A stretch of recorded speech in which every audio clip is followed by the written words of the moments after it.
আসসালামু আলাইকুম। গুরুত্বপূর্ণ একটি বিষয়। অনেকে যোগাযোগ করছে, অনেকে জিজ্ঞেস করছে যে আসলে প্রাথমিকে যে কোটার বিভাজনটি করা হয়েছে, আসলে এটি কিসের ভিত্তিতে করা হয়েছে?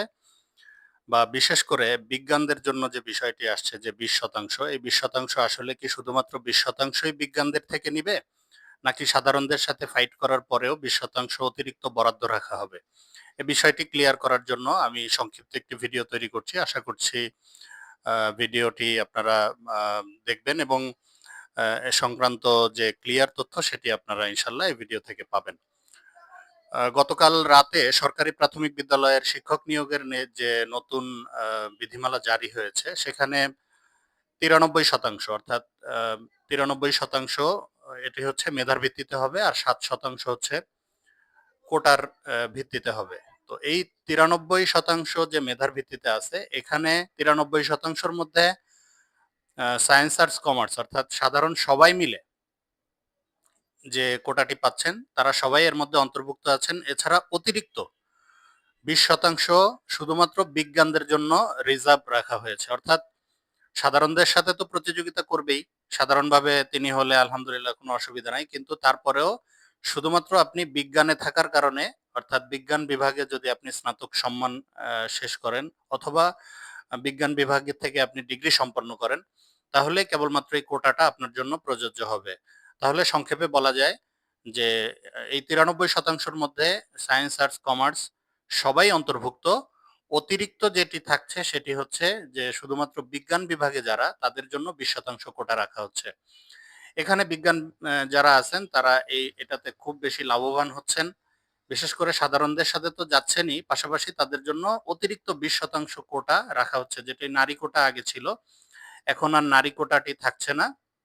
কিন্তু যারা বিজ্ঞানে অনার্স শেষ করেছেন অথবা বিজ্ঞান থেকে ডিগ্রি শেষ করেছেন, তারা এই কোটার অন্তর্ভুক্ত হবেন। আমি এখানে একটি উদাহরণ যদি দিই যে কোনো প্রার্থী আর্টসের থেকে ৬৩ মার্ক পেয়েছে।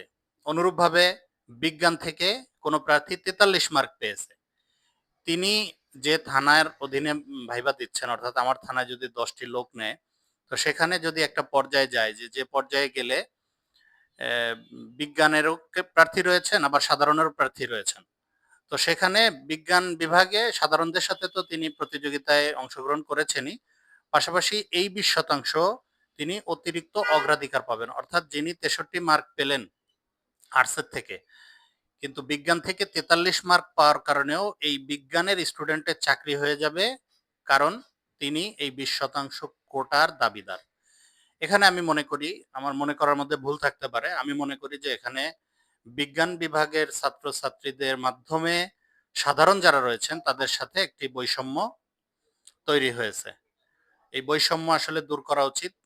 কারণ এদেশের খেটে খাওয়া সাধারণ মানুষ যারা কৃষি খেতে কাজ করছেন, গরিব মানুষ, তাদের পক্ষে কিন্তু তাদের সন্তানদের বিজ্ঞানে পড়ানো সম্ভব হয়নি। আজ সেজন্য কি তারা বঞ্চিত হবেন? আমার এই প্রশ্নটি রয়ে গেল। আশা করি যারা সংশ্লিষ্ট আছেন এর সাথে তারা বিষয়টি আবারও ভেবে দেখবেন এবং এই যে বৈষম্য যে কোটার বিরুদ্ধে আন্দোলন ছিল, সেই কোটাকে আবারও কিন্তু অনানুষ্ঠানিকভাবে ফিরিয়ে আনা হয়েছে। তো এখান থেকে আসলে এটাকে বাদ দেওয়া উচিত। বরঞ্চ যেটা করা যেত যে যেহেতু প্রাথমিক শিক্ষার স্তরে নারীদের একটা অগ্রাধিকার ছিল ৬০% কোটা একেবারে না উঠিয়ে দিয়ে ২০% সার্বজনীন নারীদের জন্য করে দিলে এটা কিন্তু তেমন কোনো প্রতিবাদ হতো না। কোটা আপনি উঠিয়ে দিলেন, আবার সেই বিজ্ঞানদের জন্য ২০% ফ্যাসিলিটি দিলেন। তাহলে আমরা ধরে নিব যে এখন আমাদের ছেলে-মেয়েদেরকে আমরা ছোটবেলা থেকেই বিজ্ঞানে পড়াতে আগ্রহ প্রকাশ করব, ঠিক আছে। কিন্তু এদেশে বিজ্ঞানে পড়াটা কি এতটা সহজ? যারা বিজ্ঞানে পড়েছেন তাদের অভিভাবকরা আরো ভালো জানেন। তো যাই হোক, সর্বোপরি যেহেতু সরকারি সিদ্ধান্ত এখানে পাল্টানোর কোনো সুযোগ নেই এবং চলতি সপ্তাহে বিজ্ঞপ্তি হচ্ছে, আবেদনও শুরু হয়ে যাবে। এখানে বিজ্ঞানে যারা অনার্স শেষ করেছেন বা ডিগ্রি শেষ করেছেন তারা আমার উপর ক্ষিপ্ত হবেন না। তারা আসলে অগ্রাধিকারই পাচ্ছেন। আলহামদুলিল্লাহ, আপনাদের জন্য শুভকামনা সকলের জন্য। আগামী দিনগুলা সবার শুভ আ ভালোভাবে কাটুক এবং আ গ্যালাক্সি কম্পিউটারের পক্ষ থেকে আপনাদের আন্তরিক অভিনন্দন জানিয়ে আজকের মতো শেষ করছি। ধন্যবাদ সবাইকে। আসসালামু আলাইকুম।